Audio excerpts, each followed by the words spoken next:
close to the microphone should I talk when I talk like here? It'll get it pretty good. Okay. So you can probably be back there. We're actually live right now, right? Which is super exciting. So we'll go ahead and get this segment kicked off. Good afternoon and happy Friday to you all. I am your host, Juliette Abdel. We're streaming live on KUHS Denver, and Fridays at 1 p.m. Mountain Time, I get to pick our guests and really have it guided toward my branding that I have, which is health and wealth.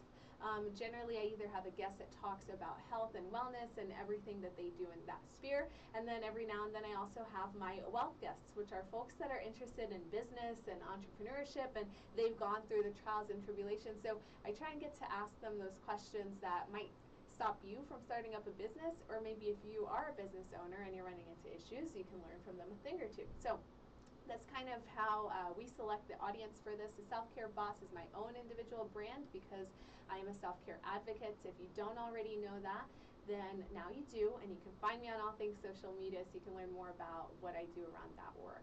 With that, I always share with you on Fridays something that you can either commiserate with me in or relate to that's negative, because I always think that people, misery loves company. But not today.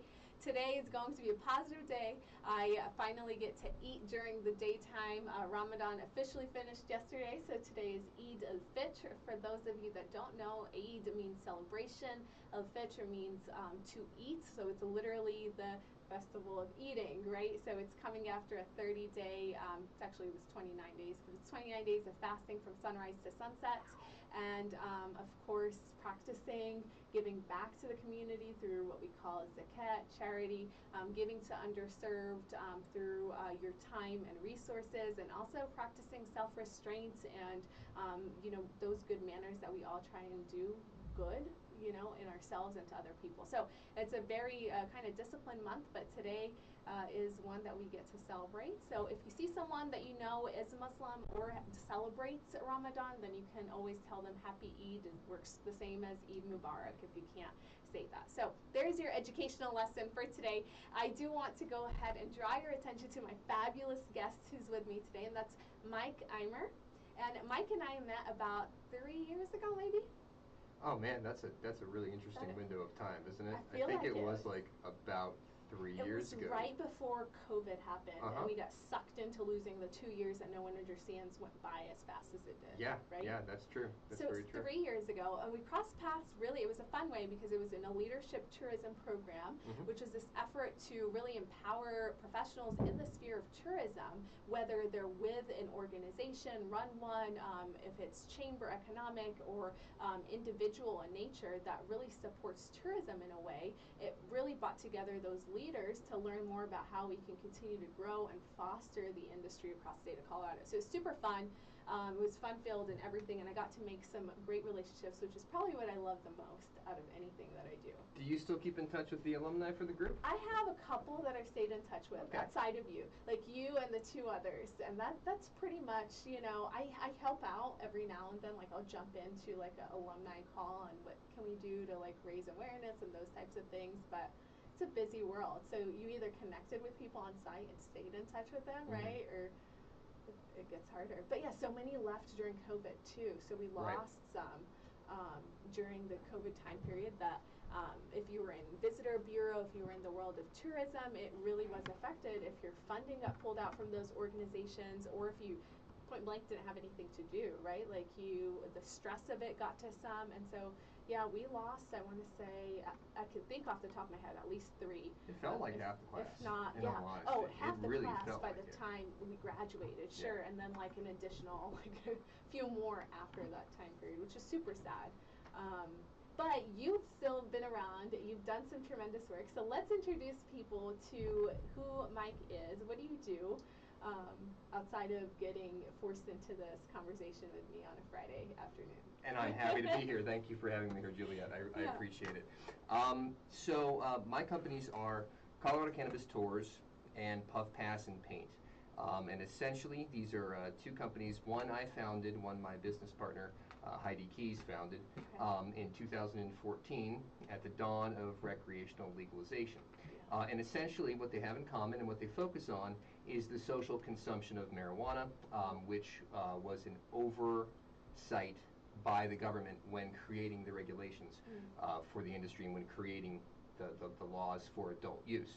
And so all these tourists were coming to our state, and they had nowhere to consume, and this was my solution to that problem. Okay, so it was developed in response to the demand from those tourists that were coming into our market.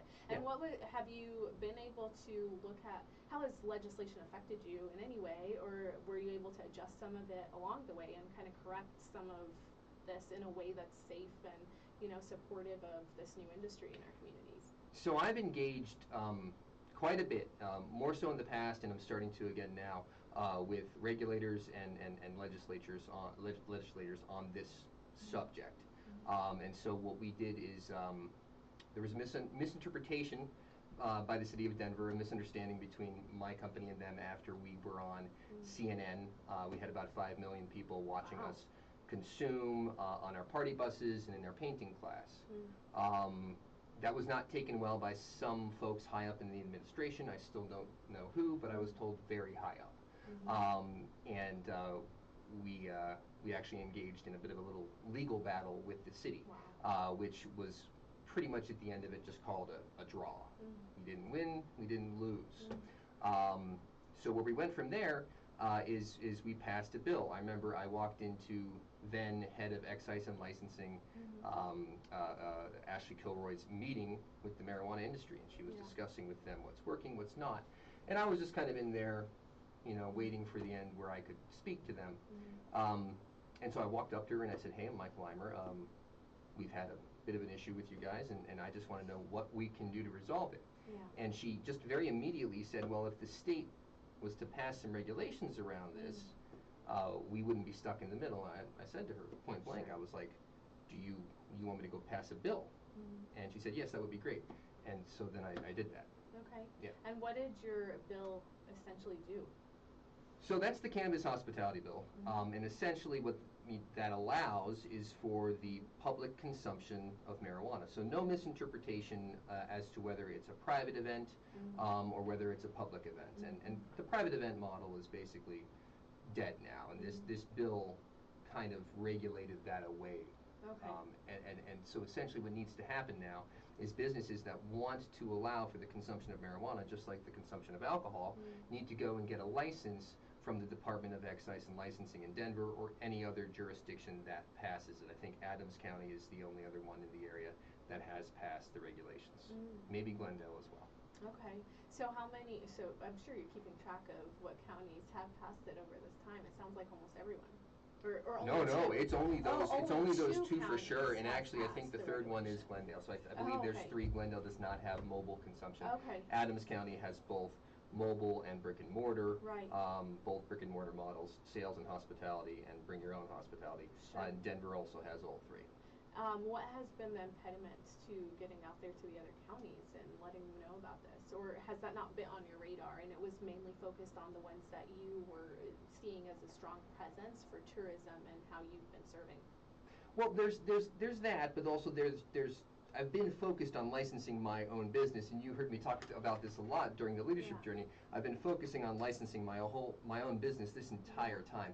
COVID put a wrench in the gears. We passed this bill in 2019, and then COVID just slowed everything down. It was just, pull back, and, we had the company Puff Pass and Paint in probably a dozen locations before COVID. Post-COVID, we came down to about 5.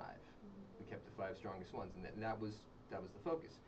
And since then, the focus has been getting licensed ourselves, which, as you're aware, we just got our mobile consumption licenses on the 14th of the month, which we're very proud of. Yeah. And the next step is to license the brick and mortar lounge for Puff Pass and Paint. Okay. So let's switch gears into that conversation piece and starting up your own business and the journey to that. Sure. When you thought of, let me create this business concept, right, where did that come into play? Had you seen a lot of people that were coming to the community or like, I need to create this? Did you get asked to do something, or how did that initial idea come to fruition? So I'm a crazy person. I'm a serial entrepreneur. You would never want me to work for you. You'd fire me. I wouldn't make it a week. I'm a pain because I always know how to do it a little bit better. And so that's where my mind inhabits. And I get a million ideas. And I do just a handful of them. And I like to think that's because I picked the very best ones. And so I was in a position where I was getting sick of one company I had started and wanting to transition into the cannabis industry. I actually moved out here in 2009 to engage in the cannabis industry, and I feel like I got locked out. The regulations were just too prohibitive to get into at the time.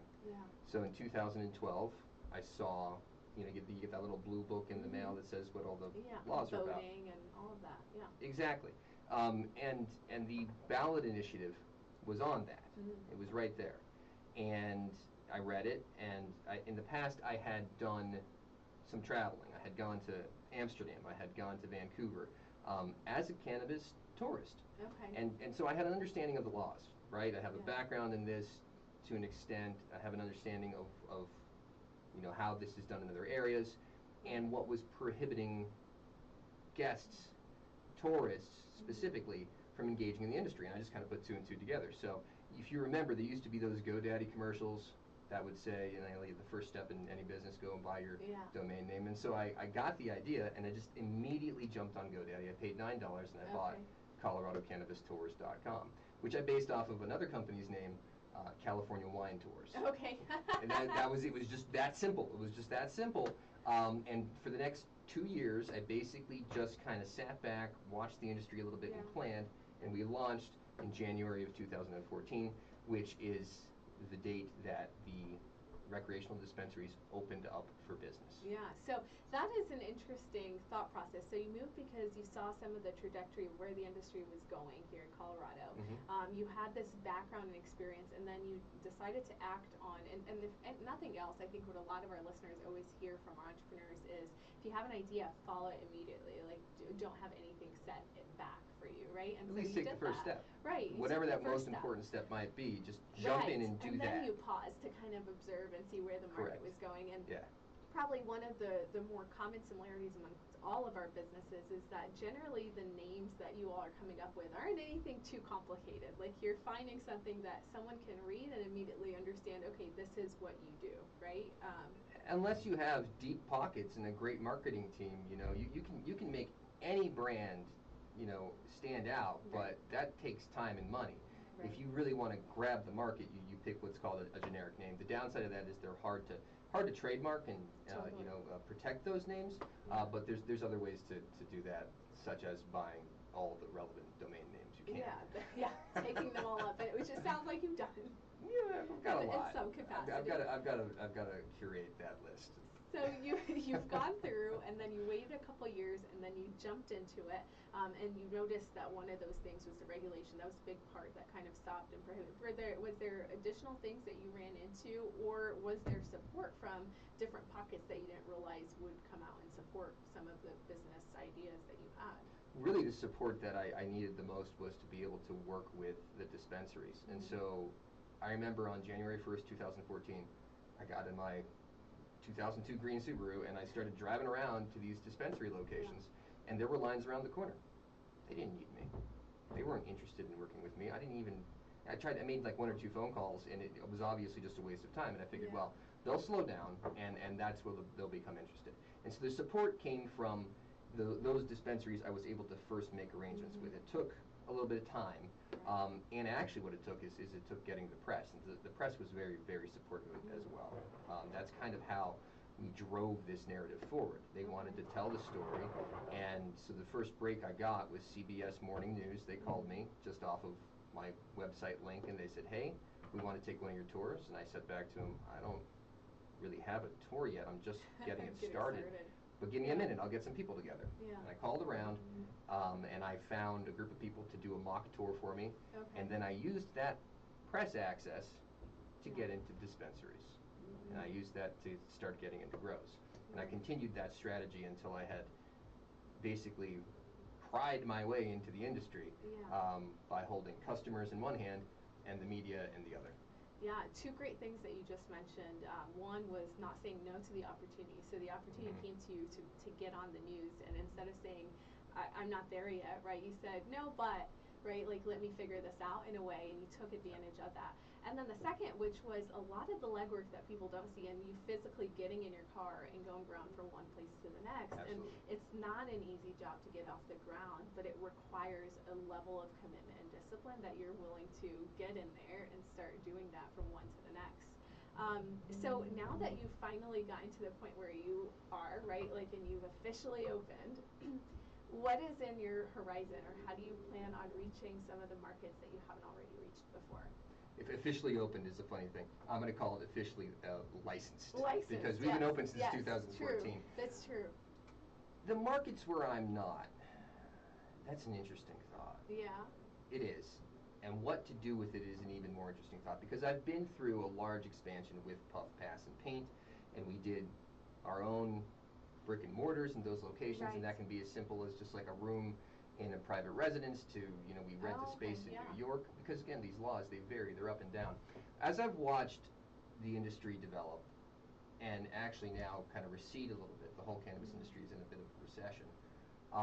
One thing that's become very important is social equity. Mm-hmm. Social equity is on the tip of everybody's tongue. Everybody wants those folks in the social equity markets to get a leg up. Mm-hmm. And something about that is being local, right? They don't really want an MSO, which is a multi-state operator, coming in to their territory, whether they be social equity or not by that state's definition. So I've spent some time thinking about that and how to properly expand in this new environment. Mm-hmm. How to do that? Does it look exactly like it did last time? And my thought is, no, it doesn't look the same. It's something different. So I'll probably lean more on a bit of a franchise and licensing model, and maybe consult in getting these lounges established, and then licensing the brand to those lounges so that the people they have in their communities are social equity and local, and then it's not me, and then I don't get targeted. Right. There's the reasoning. No, I'd imagine at some point, right, like that creates almost, you spread almost too thin to try and do in all those places that you can. And so how do you select, for right now, before you get to that franchise model, how do you select where you can be? And this is the second time, like I've done this twice, and this would be the third national expansion. I've done it with my first company, which was funny enough, just a Christmas tree company. Yeah. It's a fun little company, but I did a national. Christmas and cannabis. Huh? Christmas and cannabis. Hey, it's all trees. It's all green. It's I all see the theme here. Greenery. They actually call the Christmas tree industry the greenery industry. But I did a national expansion there, and it imploded, right? And that's where I was transitioning from I hate this company, I hate this industry, to into this at that time. That's what I was doing. So that was my first experience with it. My second one was through Puff, Pass, and Paint, which my business partner Heidi basically handled that, and kind of a mixed bag there. You get spread very thin. It's very hard to monitor those. It's very hard to maintain quality control, which is why I am now kind of pivoting my mindset to I want to work with people who are good at what they do. I want people to be on the ground. I want them to be able to touch it. I want those to be the right type of people for the industry as well.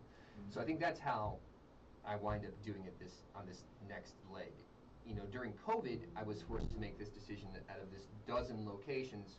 What's my bread and my butter here? What makes money and what's most automated? And so I've kind of already pulled back and done my cutback to see, like, okay, here's what I've got, and I've just got great people in those locations. I didn't install them myself. That was done by my business partner Heidi, so I have to give her the credit there. But on this next round of it, on this next phase, I do plan on leaning on good people in those locations and having those be good business people that apply to either licensing or franchise model. You shared a few things that lead me to ask you some additional questions, and one of those, this last one, the good people, I think is a concern in a number of industries, not just in yours, but when we specifically talk about cannabis, I feel like there's a lot more of a scrutiny on that, right, from the public and from people in general. And so how do you measure who is the right person, who is the right fit, right? Like, is it someone who recreationally takes part in that? Are they invested in it, or how do you measure that, in your opinion? I mean, even finding good employees through the labor shortage that we went through, it became very clear that it's very hard to find people who are going to be good, loyal, and great, enthusiastic team members. You know, that being said, I have the best team I've ever had at this point. Yeah. You know, and it continuously gets better. Finding those folks is a diamond in the rough. And so what we've done with the employee end of things is just thoroughly vet people before we bring them into our team, because once you bring them in, they're part of and they can contaminate it. Yeah, right. they could poison it. So we try to make sure that we do a lot of vetting on the front end of it, and then get to know them, give them good training, open communication. Communication is key. Lots. You can't actually have too much communication. Yeah. You know, sometimes people will think that they're over explaining things or asking too many questions, and I always say the same thing. No, ask away until we get this completely ironed in, until you don't have questions, until you understand everything. So I think with the franchise model, licensing model likely is what it will wind up being. That's probably, again, what I'll do. I'll do lots of thorough vetting. I'll do lots of communicating. I'll really get to know these people and become friends with them, because you're about to become a business partner with that person, right? And so I'm just going to do what I've always done and bootstrap it and just put myself out there. Go see them in their environment. Have them come see us in ours, and just, really get to know them. You hit on a good point, and that's, well, I don't know if it's a good point, but it's a good talking point. And that was that there is a recession somewhat in the industry. So let's speak to that a little bit. For the people that don't know, or the ones that have a somewhat of an idea, what has that looked like for the industry? So I would say, starting at the beginning of last year, we started to see a serious cutback in the amount of cannabis being sold, and lo and behold, there's direct correlation to the amount of people coming to the state, especially for marijuana. So 60% of the sales in dispensaries came from out-of-state customers. And in my opinion, there's two big reasons for this. Everybody says the obvious one, right? Well, cannabis is legal in so many places, and they're right. 80% of consumers, 80% of Americans have access, some form of access to some form of legal cannabis. Moving from that, the recession itself, you can't have this type of inflation without people immediately starting to cut back. And we may find that this is the first recession cannabis has been legal in. We may find that legal cannabis is where people choose to cut back. Let's not forget, it's a plant. You can grow it. Your friend grows it. He's probably cheaper than the dispensary. He doesn't have all that overhead and compliance and regulation. Or people just generally cut back on that luxury item. It's not an addictive substance. Cannabis users have been saying this forever. It's non-addictive. So if it's not addictive, it's easy to cut back on. And then, of course, you know that travel is always the first affected by a recession, and we've seen that as well. So I think it's a double whammy. I think people don't have as much to spend, and easier access everywhere, and my buddy grows weed. That kind of dynamic is taking place. How would you answer someone going to their buddy as opposed to going to the store? There's obviously a process that the stores go through to be up and ready, and the rules and guidelines. So I would think that they go through some sort of a process that makes it a little bit more okay for you to go that route than go with someone else. But can you speak to that a little bit? I can speak to it from experience and just generally say, yeah, you don't know what the black market is spraying on its cannabis. You don't. At the same time, somebody who grows less plants gives those plants more care. And so while the black market can be a dangerous place if you don't know your source, if you do, you might be getting better product than is available in a large monocrop facility where they're just treating it all as one crop. For safety's sake, if you're very concerned about that, you don't know your source, you're not really good friends with that person, you haven't seen their methods, you're not real close, probably safer to get it from a dispensary. But I'm not going to say that, the little guy who's growing his own isn't growing good stuff. Is it legal to buy from them? No, but he could gift to you.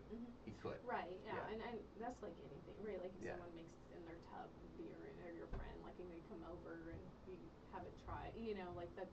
Yeah, so that's the same common element. But one of the things that also impressed me about you when we spoke together initially in our class and everything was your knowledge about the industry, not just as a consumer perspective, but looking at it from how can it help what people need, right? So we've had the conversation back and forth about how to medically use it and what you would recommend to some people if they have these ailments. And you've gone back and you've said, well, you know, this THC or this stuff doesn't necessarily touch this. And here's, Sure. So there's a lot of, I feel like, miseducation sometimes that's out there, right? In your industry. And I don't know that some of the users necessarily help that, right? Like it just, sometimes people see that and then they just think that the entire cannabis industry is just made up of these people that are completely stoned, that can't function or do anything. Yeah. And how do you overcome that type of stigma that's To break the affiliated? stigma idea, right? Yeah. How do you normalize? Right. And I think we're on the path towards normalization. Mm-hmm. I always felt that normalization truly will take hold once we have social consumption that mirrors alcohol. Once we have some form of cannabis product on the restaurant menu, on the menu at the bar, where people can make the safe choice of cannabis rather than alcohol, I think you'll start to see that stigma really start to drop. Also, I think people should keep in mind that you don't always necessarily want or need large levels of THC. The industry has been focused on more and more THC, and marijuana enthusiasts have been focused on that themselves, but it's not something everybody wants. 20% of people in this state would be considered a regular consumer, and that's, you know, up to a few times per month. The daily user is even less, 1 to 2% of people. So if you've got like 80% of people who just don't use your product at all, there's something wrong with the product itself.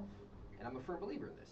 I think lower levels of THC that relax people, cannabinoids that relax people, terpene profiles that help relax people is a better solution for probably most consumers.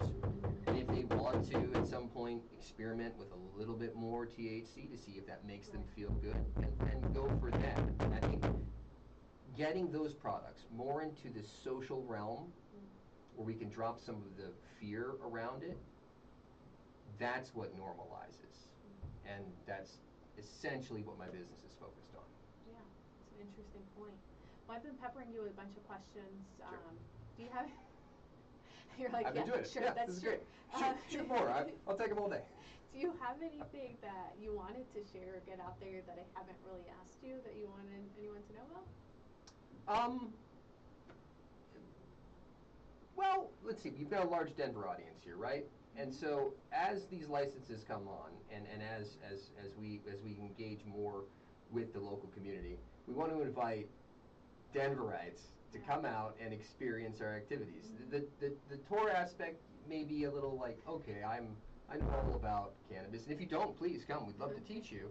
But you know, what we're trying to do is kind of reach out to that local population, especially through Puff Pass and Paint. And we're planning on hosting a number of events for the community to just kind of get a little more engaged with that local market. We've been tourism focused for all these years. Yeah. And when you do come out, you don't need to be worried about the idea of like, oh, I don't want to get too high. We'll have some low THC cannabis for you, right? Or you can bring something lower and experiment with the social setting with a little less of a high there. But yeah, I think that's basically it. I'd like to kind of put that out to Denver and say, hey, come check us out. It's Puff Pass and Paint. It's Colorado Cannabis Tours. People love these activities. You got a date night. We see a lot of couples, especially in Puff Pass and Paint. Join us. How can they find you online? Do you guys have a website, social media? Yeah, we've got social media profiles, but we've also got two main websites. We've got Colorado Cannabis Tours. .com? And puffpassandpaint.com. Okay, and then your social media is Facebook? We are on Facebook and we are on Instagram. Okay. We don't quite have a TikTok presence yet, but TikTok is very strict about what content you can have on there. Exactly. Yeah. I mean, we even have to tango quite a lot with Oh, I'm sure Meta. even with I was going to say, I'm sure even with Facebook you you run into. I know some of our just strictly CBD, businesses run into some challenges as well with that. Yeah. So that's interesting. So they can find you on Facebook and Instagram. They can also find you on your website. Yep. And thank you so much for being on here with me. I've enjoyed getting to pick your brain about this. And a lot of what you went through is similar to what business owners can go through regardless of what industry they're in. And so I liked that you kind of related a lot of those things to the listeners and also shared some of the challenges that you were able to overcome and how you overcame them, because it wasn't easy, I know, for you over the last few years. You heard me complain about it all the time. Yeah, definitely. It's really inspiring to kind of see it all come together and see even some of those that were against it, like when you talked about Denver and Adams County and some of those that now are kind of in support of it, or at least somewhat in support by adopting the things that they have. So that goes to show you guys that you can achieve what you set your mind to, and sometimes your obstacles are still opportunities for you if you push hard enough and continue to be persistent with your passion. So I do thank you, Mike, for being on here with me. There's a lot of drilling and things going on, so hopefully, so that's why I'm hoping that they at least hear that. Yes, that we go from there. But I hope everyone enjoys a terrific weekend, and we will be back on here next Friday. Thank you.